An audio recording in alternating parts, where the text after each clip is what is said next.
यास तूफान ने बुधवार को भारत के पूर्वी तटों पर दस्तक दी। बंगाल के जलपाईगुड़ी में दोपहर के वक्त पहुंचा और इसी दौरान 3.8 तीव्रता का भूकंप भी रिकॉर्ड किया गया। इसके बाद यास ओडिशा पहुंचा, जहां भारी बारिश और तेज हवाएं चलने लगी। इससे पहले 1 लाख लोगों को वहां से सुरक्षित जगहों पर शिफ्ट किया गया है। करीब 140 किलोमीटर प्रति घंटे की रफ्तार वाली हवाओं के चलते पेड़ उखड़ गए और कुछ मकानों को नुकसान पहुंचा। बालासोर के तट पर समुद्र में ऊंची लहरें उठ रही हैं। कई कॉलोनियों में पानी भर गया है। हालांकि राज्य आपदा प्रबंधन विभाग ने बताया कि बिजली की सप्लाई को ज़्यादा नुकसान नहीं पहुंचा है। अब यास की वजह से झारखंड और बिहार में भी भारी बारिश हो रही है। बंगाल और ओडिशा के अलावा बिहार, झारखंड, तमिलनाडु और कर्नाटक में भी तूफान का असर है। बंगाल की मुख्यमंत्री ममता बनर्जी ने बताया कि तूफान के कारण मंदारमनी में केवल 1 व्यक्ति के मारे जाने की खबर है। ममता के अनुसार बंगाल में कुल मिलाकर यह तूफान लगभग 1 करोड़ से ज़्यादा लोगों को प्रत्यक्ष और अप्रत्यक्ष रूप से बुरी तरह से प्रभावित कर चुका है। बंगाल में विशेषकर पूर्व मेदिनीपुर जिले के दीघा, शंकरपुर, मंदारमनी, दक्षिण 24 परगना जिले के बाद बकखाली, संदेशखाली, सागर, फ्रंजरगंज, सुंदरबन आदि जगहों से लेकर पूरे बंगाल में 3 लाख लोगों के घर इस तूफान में उजड़ गए हैं। 134 बांध टूट गए हैं, जिन्हें ठीक करवाया जा रहा है।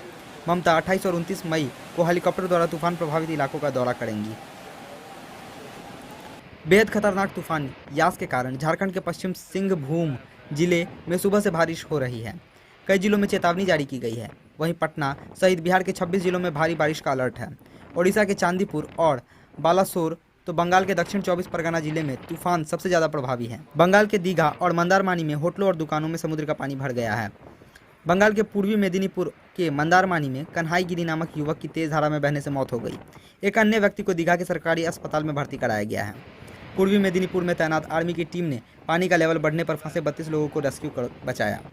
पश्चिम बंगाल के पूर्वी मेदिनीपुर जिले के हल्दिया में सेना, एनडीआरएफ और तटरक्षक दल के लोग बचाव अभियान में जुटे। यास तूफान से प्रभावित हुए लोगों के लिए नौसेना का जहाज INS चिल्का में राहत सामग्री लेकर ओडिशा के खोर्दा जिले पहुंचा। तूफान से ओडिशा के चांदीपुर और अब्दुल कलाम आइलैंड पर DRDO की मिसाइल लॉन्चिंग साइट को नुकसान पहुंचने की आशंका है। लंबी दूरी की मिसाइल्स को यहीं से लॉन्च किया जाता है। 165 किलोमीटर प्रति घंटे की रफ्तार से हवाएं चल सकती हैं और 2 मीटर से 4.5 मीटर तक लहरें उठ सकती हैं। पश्चिम बंगाल के कोलकाता, हावड़ा और हुगली में भी तूफान का असर दिख रहा है। कोलकाता में सेना के 9 बचाव दलों को तैनाती के लिए तैयार रखा गया है। इनके अलावा 17 दलों को पुरुलिया, झाड़ग्राम, बीरभूम, बर्धमान, पश्चिम मिदनापुर, हावड़ा, हुगली, नादिया के साथ 24 परगना उत्तर और दक्षिण में तैनात किया गया है। ओडिशा के वासुदेवपुर में करीब 400 लोगों को शेल्टर होम में शिफ्ट किया गया है।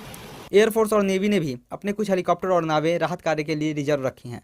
तूफान को लेकर ओडिशा के 6 जिले हाई रिस्क जोन घोषित किए गए हैं। इनमें बालासोर, भद्रक, केंद्रपारा, जगत सिंहपुर, मयूरभंज और कियोंझार शामिल हैं।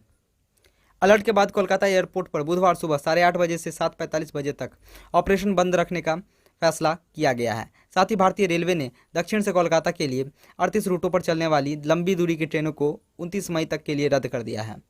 ईस्टर्न रेलवे ने भी मालदा बालूरघाट पैसेंजर ट्रेन 26 और 27 मई तक के लिए रद्द कर दी है। तूफान की तेजी को देखते हुए रेलवे स्टेशनों पर ट्रेनों को पटरियों के साथ लोहे की जंजीरों के साथ बांधा जा रहा है, ताकि कोई दुर्घटना न हो सके।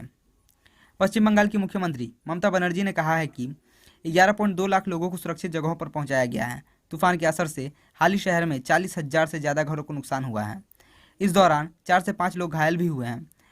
छुछुरा में करीब इतने ही घर क्षतिग्रस्त हुए, जबकि पंदुआ में बिजली गिरने से 2 लोगों की मौत हुई। राज्य के गवर्नर जगदीप धनखड़ कोलकाता के अलीपुर स्थित मौसम विभाग की ऑफिस पहुंचे। यहां उन्होंने चक्रवात से निपटने के लिए मौजूद संसाधनों का जायजा लिया।